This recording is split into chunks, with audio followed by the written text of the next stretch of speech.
Bismillahirrahmanirrahim. Assalamualaikum warahmatullahi wabarakatuh. Alhamdulillahilladzi arsala rasulullahi bil huda wa dinil haq liyudhhirahu 'alal din. Asyhadu an la ilaha illallah wahdahu la syarika lah wa asyhadu anna Muhammadan abduhu wa rasuluh. Allahumma shalli wa sallim ala nabiyyina Muhammadin wa ala alihi wa sahbihi ajma'in. Rabbi sholli sadri wa yassir li amri wahlul 'uqdatam min lisani yafqahu qawli.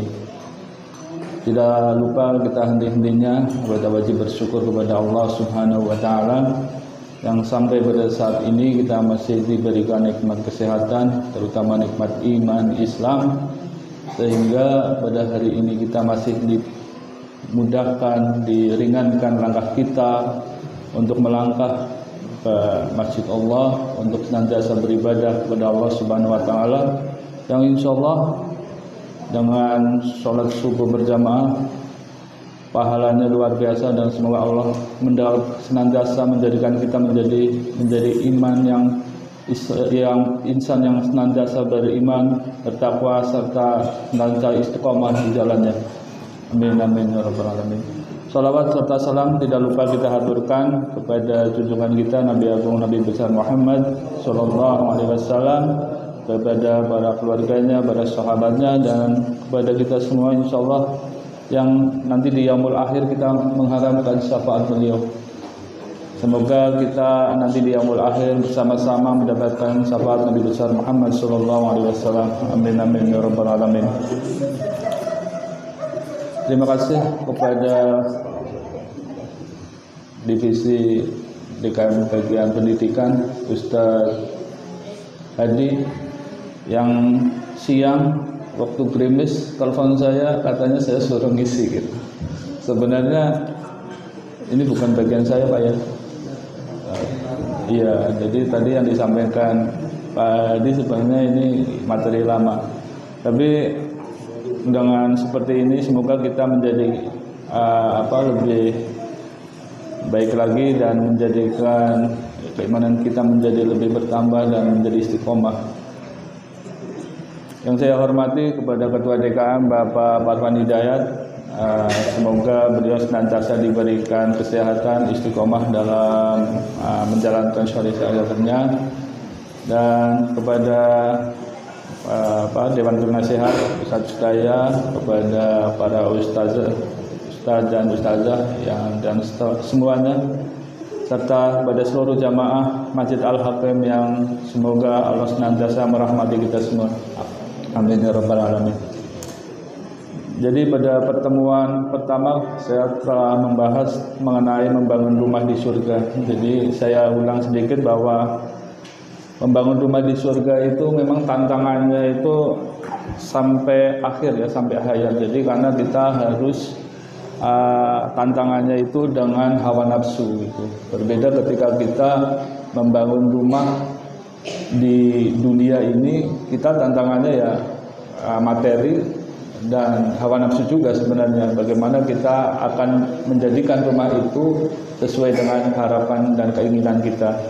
Tetapi membangun rumah di surga ini memang menjadi hal yang wajib kita jadi orang muslim, bahwa apa yang kita lakukan ini nantinya bermuara kepada surga, yaitu rumah di surga. Yang kemarin saya sampaikan ada beberapa hal. Yang pertama yaitu membangun masjid ya. Jadi yang kemarin saya sampaikan hanya satu bata saja, ketika kita menyumbangkan dengan ikhlas, itu menjadikan kita nanti disediakan surga oleh Allah Subhanahu wa taala. Ya, dalam sabda Rasulullah sallallahu alaihi wasallam, yaitu barang siapa yang membangun masjid karena Allah, walaupun hanya sebesar sangkar burung atau lebih kecil dari itu, Allah akan membangunkan untuknya sebuah rumah di surga. Dari Abu Ibnu Majah, disahihkan oleh Syekh Al-Albani.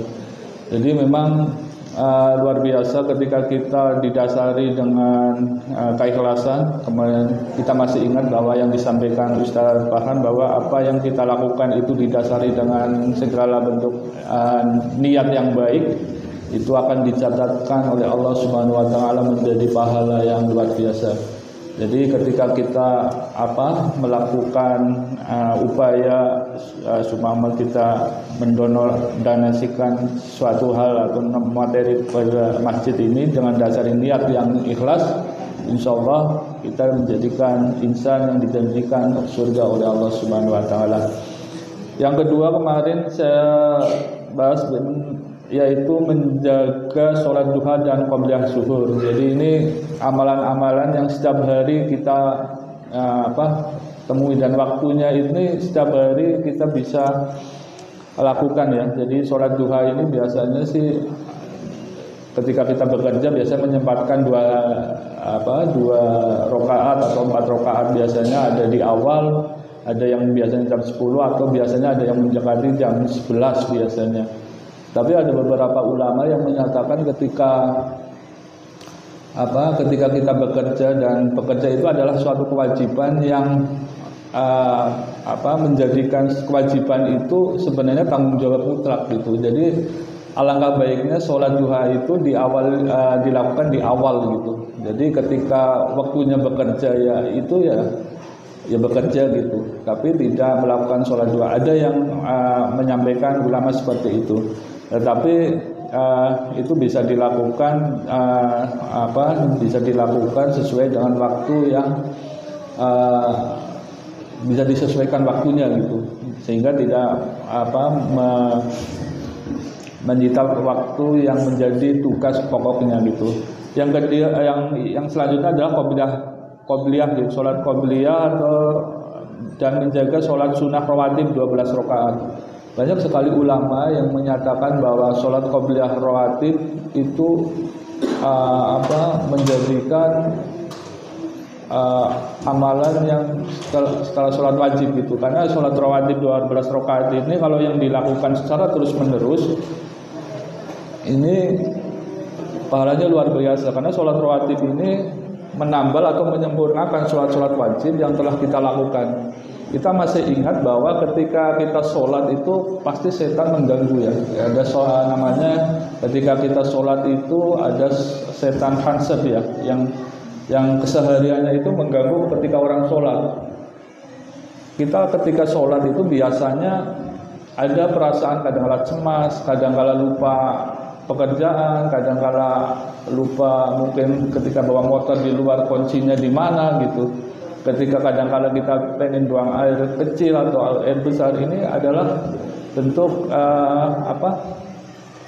godaan dari setan itu. Lah, dengan sholat rawatib ini, sholat wajib yang kita lakukan ini bisa kita sempurnakan gitu. Minimal pahala yang kita lakukan ini nanti akan menyempurnakannya gitu. Yang selanjutnya adalah membaca surat Al-Ikhlas. Jadi surat Al-Ikhlas ini kan surat pendek, dan itu biasanya juga anak-anak kita terus semuanya biasanya kita ucapkan dan berulang-ulang gitu. Yang selanjutnya yang kemarin saya sampaikan adalah membaca doa masuk pasar. Itu saya ulang lagi ya, ini kadang-kala ibu-ibu atau kita juga lupa ya ketika kita masuk pasar, karena Rasulullah SAW bersabda, siapa yang masuk pasar lalu mengucapkan la ilaha illallah wahdahu la syarikalah lahul mulku wa lahul hamdu yuhyi wa yumitu wa huwa hayyun la yamutu biyadihil khair wa huwa ala kulli syai'in qadir, maka Allah akan menuliskan untuknya sejuta kebaikan, menghapus darinya sejuta keburukan, mengangkat untuknya sejuta derajat, dan membangunkan untuknya sebuah rumah di surga. Ini dari hadis riwayat At-Tirmidzi, Ahmad Ibnu Majah, Al-Hakim dari Ibnu Umar, dihasanakan oleh Syekh Al-Albani rahimahullah. Jadi semua kegiatan, semua amalan yang kita lakukan dalam kehidupan ini tentunya ada niat ya. Jadi ada sesuatu yang harus kita itu. Misalnya ketika kita masuk masjid itu ada bacaannya. Ketika masuk toilet kita ada bacaannya. Pakai baju juga ada bacaannya. Bercermin ada bacaannya gitu. Jadi hal-hal seperti itu kadang-kala kita memang sering lupanya gitu ya. Padahal dari bacaan seperti itu menambah keimanan kita gitu. Saya sendiri kadang-kala ya lupa, tetapi ada beberapa hal yang kadang-kala memang harus saya ingat gitu. Jadi itu melatih kita supaya pelan-pelan saja gitu. Tidak semuanya harus instan, semuanya harus dibaca semua gitu. Tapi ketika kita melakukan itu secara terus-menerus, insya Allah itu menjadi satu kebiasaan dan itu menjadikan nilai keimanan kita nanti semakin bertambah gitu. Karena semuanya itu yang tadi saya sampaikan, Pak Ustadz Pan juga sampaikan bahwa segala sesuatu yang dilakukan dengan niat baik, ikhlas, dan itu karena Allah Ta'ala, itu menjadikan kita menjadi orang yang semakin beriman gitu. Jadi itu, jadi masuk masjid, masuk pasar itu ternyata ada doanya semuanya itu. Nah, yang selanjutnya yang kemarin belum saya bahas adalah mengucapkan alhamdulillah dan istirja ketika anak kita wafat ini. Jadi ibu-ibu, bapak-bapak yang alhamdulillah saat ini sudah mempunyai keturunan ya anak ya. Jadi memang ada hal-hal yang kadangkala ketika sesuatu yang kita miliki itu hilang atau tidak ada diambil oleh Allah Subhanahu wa taala, yang kebanyakan itu luar biasa merasa kehilangannya. Kemarin saya melihat di televisi ketika perang Palestina ya, dan itu saya juga baru tahu bahwa ketika bapaknya, anak-anaknya ketika malam itu di rumah untuk melindungi, ternyata ada bom. Itu bapaknya mencari anaknya itu, ada yang selamat, ada yang meninggal. Tapi apa yang mereka ucapkan? Mereka ucapkan adalah alhamdulillah anak saya meninggal. Ini luar biasa gitu. Jadi apa ya? Saya melihat keimanan mereka itu luar biasa gitu. Apa yang mereka lakukan itu sesuai dengan ajaran Islam yang memang benar. Kadang-kala memang kita tidak jarang kita temui gitu. Nah, dalam firman Allah Subhanahu wa taala, dan sungguh akan kami berikan cobaan kepadamu dengan sedikit ketakutan, kelaparan, kekurangan harta jiwa dan buah-buahan, dan berikanlah berita gembira kepada orang yang sabar, yaitu orang-orang yang apabila ditimpa musibah mereka mengucapkan innalillahi wa inna ilaihi rajiun. Jadi ketika perang itu pasti, ketika diwawancarai itu pasti ada ucapan innalillahi wa inna ilaihi rajiun sama alhamdulillah. Itu pasti. Saya biasa nonton di CNN. Itu kalau pagi itu kan ada berita tuh Palestina itu. Jadi ini luar biasa. Jadi kita bisa belajar dari teman-teman kita di Palestina ya, walaupun keimanan kita setiap hari memang harus kita infus ya dengan kegiatan-kegiatan seperti ini, dengan berkumpul dengan orang-orang baik. Ya setidaknya kita selalu ingat gitu, apa yang kita lakukan ini setidaknya itu adalah hanya karena Allah gitu. Jadi tidak segalanya karena milik kita gitu. Ketika diambil ya karena itu titipan. Namun tahukah kita bahwa setelah itu ketika anak kita ini, kasusnya ketika anak wafat, setelah itu kita dianjurkan untuk memuji Allah, mengucapkan alhamdulillah gitu. Jadi setelah saya baca ini, itu saya kaitkan dengan berita yang kemarin di Palestina itu, ini luar biasa itu, bahwa apabila anak seorang hamba meninggal dunia, Allah berfirman kepada malaikatnya, kalian telah mencabut nyawa anak hambaku. Mereka berkata benar. Allah berfirman, kalian telah mencabut nyawa buah hatinya. Mereka menjawab benar. Allah berfirman, apa yang diucapkan oleh hambaku? Mereka berkata, ia memujimu dan mengucapkan istirja, innalillahi wa inna ilaihi rajiun. Allah berfirman, bangunkanlah rumah untuk hambaku di surga dan nama ia rumah pujian. Sama persis ketika kemarin saya dengar ini. Jadi innalillahi wa inna ilaihi rajiun, alhamdulillah, belakangnya itu semoga Allah membangunkan rumah di surga gitu. Ini luar biasa sekali gitu. Nah, ini disahihkan oleh hadis riwayat At-Tirmizi dari Abu Musa Al-Asy'ari, dihasanahkan oleh Syekh Albani rahimahullah. Apapun ceritanya, bahwa segala sesuatu, harta, anak, mungkin jabatan ataupun apapun adalah semuanya titipan gitu. Jadi ya ketika itu diambil ya kita juga harus legowo gitu. Ketika kita mendengar ketika perang di medan peperangan ketika salah satu pemimpin ada pergantian pemimpin, kita Khalid bin Walid digantikan oleh pemimpin yang lain, itu jawabannya apa? Saya berperang hanya karena Allah, bukan karena Abu Bakar ataupun siapa gitu. Jadi itu adalah bagian dari titipan Allah gitu. Jadi ketika menjadi seorang pemimpin itu ya harus melaksanakan segala sesuatunya sesuai kapasitasnya gitu. Tetapi kita harus sadar bahwa apa yang kita lakukan, apa yang kita emban itu adalah bagian dari ibadah gitu. Mungkin Pak Ustadz Farhan sebagai dosen yaitu melaksanakan segala sesuatunya sesuai tugasnya, menyampaikan pengilmu pengetahuan yang insya Allah senantiasa memberikan pahala berlipat, amin amin ya rabbal alamin. Dan apa yang Ustadz Farhan, Ustadz Hadi yang saya sampaikan dan semuanya itu menjadikan nilai pahala yang luar biasa itu.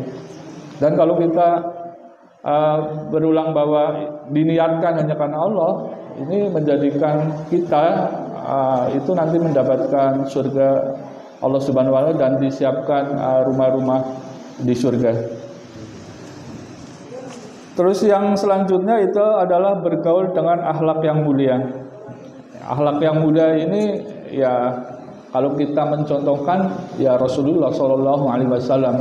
Kita masih ingat ketika Nabi besar Muhammad Shallallahu Alaihi Wasallam itu berperang, itu ada hal-hal yang tidak boleh dilakukan. Salah satunya adalah tidak boleh membunuh anak-anak, tidak boleh membunuh perempuan, tidak boleh menghancurkan bangunan-bangunan tempat ibadah, tidak boleh merusak tanaman, tidak boleh membunuh orang yang sudah lemah. Itu bagian dari akhlak Rasulullah SAW. Jadi segala sesuatunya itu tidak berdasarkan nafsu gitu, tidak berdasarkan nafsu, tetapi apa yang dilakukan Rasul memberikan contoh kepada kita adalah sesuatu yang mulia gitu, akhlak yang luar biasa gitu. Makanya pemimpin-pemimpin kafir Quraisy itu mereka yang dulunya sebagai panglima perang Khalid gitu kan. Jadi Ikrimah itu kan luar biasa sebagai gembong-gembongnya orang Quraisy, kafir Quraisy. Tapi pada saat waktu tertentu justru mereka berbalik menjadi muslim yang taat dan menjadi contoh bagi muslim-muslim yang lain gitu. Nah, ini menjadi akhlak yang dicontohkan Nabi Agung Muhammad SAW kepada para pengikutnya, ini luar biasa gitu. Dengan kelembutan itu Rasul menjadikan umat justru memahami bahwa Nabi itu orang kafir Quraisy ya. Jadi Nabi itu orang paling jujur gitu, orang baik dan perkataannya itu konsisten. Jadi ketika sahabat Nabi Abu Bakar ketika ada panglima perang yang sudah diutus dan itu disampaikan oleh Rasulullah udah diamanatkan Rasul, ketika Rasul meninggal itu suruh diganti, itu nggak mau karena itu bagian dari keputusan Rasulullah yang tetap konsisten pada keputusannya. Nah, akhlak yang mulia ini bisa kita amalkan ya. Jadi ketika Rasulullah contohnya ya, jadi Rasulullah ketika dipanggil gitu, jadi tidak menoleh gitu. Kalau kita kan dipanggil, kan hanya menoleh kan. Apalagi kalau anak-anak sekarang kalau dipanggil apa sih kan gitu. Tapi pribadi Rasulullah nggak seperti itu. Apa yang dicontohkan Rasulullah Shallallahu Alaihi Wasallam ketika dipanggil, ternyata badannya itu dipalingkan semuanya gitu. Jadi bentuk penghormatan kita ketika kita dipanggil, disapa oleh seorang gitu. Jadi bukan hanya menoleh, tetapi badannya juga diarahkan. Terus ada lagi ketika Rasulullah itu berjalan itu tidak diseret gitu. Jadi nggak bunyi gitu. Kalau kita adalah serak-serak. Jadi kalau di rumah, oh ini jalannya si A, jadi ketahuan gitu.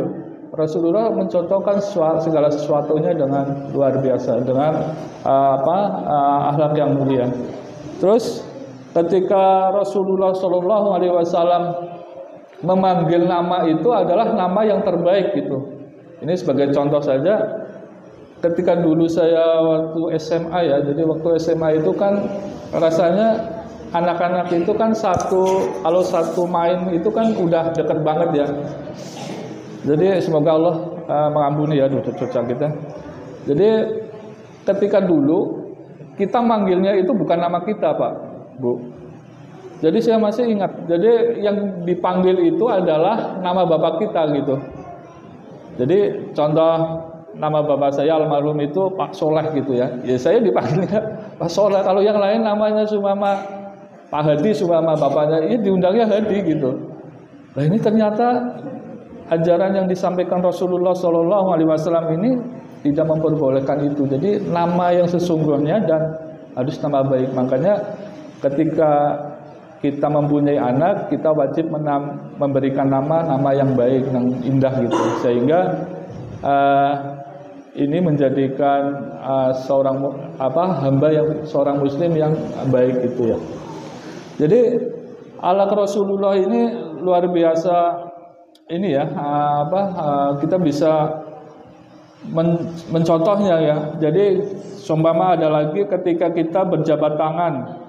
Ketika berjabat tangan, Nabi Muhammad SAW tidak pernah melepas tangannya terlebih dahulu. Jadi ketika berjabat tangan itu Rasulullah tidak melepas tangannya dahulu. Saya masih ingat ini pengalaman saya ya. Jadi saya punya temannya sukses, Pak. Jadi dia merantau sukses. Karena lama saya nggak ketemu. Karena dulu saya sering main bareng, main bola, kadang-kadang nyari ikan bareng gitu. Ketemu udah lama, saya menghampiri gitu.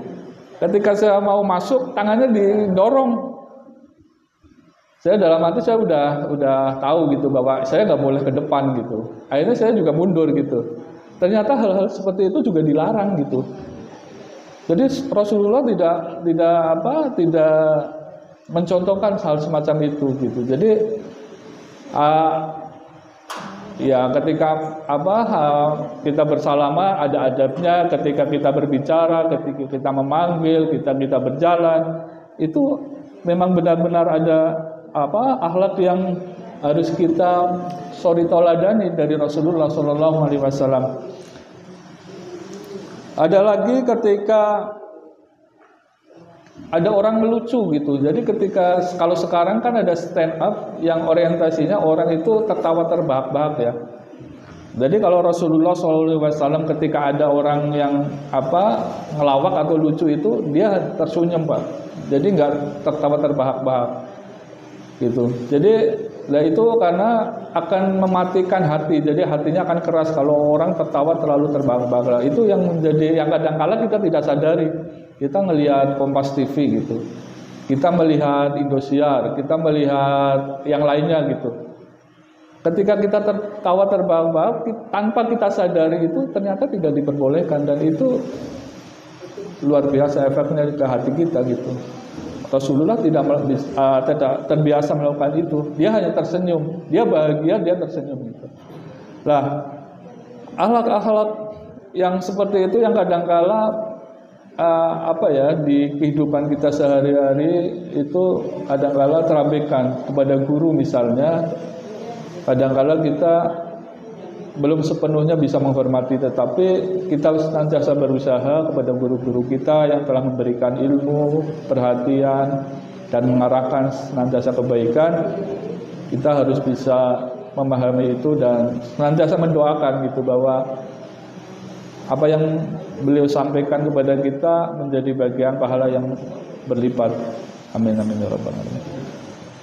Di usia yang sekarang kadang-kadang kita pasti teringat bahwa ketika kita kecil, ketika kita pulang kampung semua kita menemui guru SMP, ketika kita diajarkan suatu hal yang sampai saat ini kita ingat, kita pasti ingat kebaikannya, itu pasti. Kadang-kadang kita pasti pengen menemuinya karena akhlak yang mereka sampaikan kepada kita bisa menjadikan amalan kita setiap hari, menjadikan ini ibadah kepada kita gitu. Jadi kalau dulu kita diajarkan kamu sama orang tua harus seperti ini, kadang-kadang kita terpatri dalam hati dan itu terus berlanjut, kita amalkan kepada siapapun, pada akhirnya kita menjadi orang yang senantiasa menghormati dan pada akhirnya kita mendapatkan pahala gitu dari ucapan para guru-guru kita. Nah ini kan apa ya, akhlak yang luar biasa gitu, yang bisa kita contoh. Yang selanjutnya adalah iman, Islam, hijrah, dan jihad. Jadi iman itu dalam bahasa Arab, atau ini kalau nggak salah ya, kalau boleh dikoreksi, adalah percaya. Jadi pengertian iman adalah pengakuan yang melahirkan sikap menerima dan tunduk. Beberapa ulama mengatakan bahwa iman itu adalah pengakuan dengan lisan dan pembenaran dengan hati. Jadi lisan juga diucapkan, hati juga meyakini. Jangan cuma lain di mulut, lain di hati ya. Jadi ini yang keliru gitu. Jadi karena pengen apa istilahnya menyenangkan si A gitu sumama, ya saya iyakan aja walaupun dalam hati itu bertentangan. Lah ini juga harus kita hindari, sama dengan ketika kita mengesahkan Allah gitu pada iman. Ya kita meyakini Allah esa tunggal, tidak ada Tuhan yang patut disembah kecuali Allah Subhanahu wa taala, ya kita harus meyakini itu. Ketika kita sholat Allahu Akbar, ya harus dilakukan dengan lisan, kita diyakini dengan hati. Jadi makanya ketika takbir kadang-kadang kan kita langsung bersamaan ya. Ada yang mengatakan ketika takbir itu ada kita bersamaan dalam hati juga meniatkan itu. Ada juga yang cukup dengan meniatkan itu. Tapi itu semuanya ini ya. Nah, iman ini akan tumbuh atau akan terus terpelihara dalam hati kita ya seperti ini gitu. Jadi berkumpul dengan orang-orang yang senantiasa tawadhu dengan agama gitu. Jadi iman kita akan terus terpacu gitu. Kalau kita lama nggak ketemu sama orang-orang yang berkumpul seperti ini, terus dengan tidak pernah dengar kajian, ya iman kita pasti turun, itu pasti. Jadi apapun ceritanya, ketika di suatu tempat itu tidak ada, ya cari tempat lain gitu, atau di tempat ini ada ya ikut gitu. Jadi itu terus terpelihara gitu. Nah dalam Islam iman itu kan ada iman kepada Allah, iman kepada malaikat, terus iman kepada kitab-kitab Allah, kepada Nabi dan Rasul, serta takdir, serta iman kepada hari kiamat dan iman qada dan qadar. Jadi dalam Islam itu kita harus meyakini keimanan kita gitu. Iman itu harus terpelihara terus menerus. Bagaimana iman itu terpacu kepada diri kita, kita meyakini bahwa malaikat itu menyampaikan wahyunya kepada Nabi untuk disampaikan ke kita. Kita harus berimani itu gitu.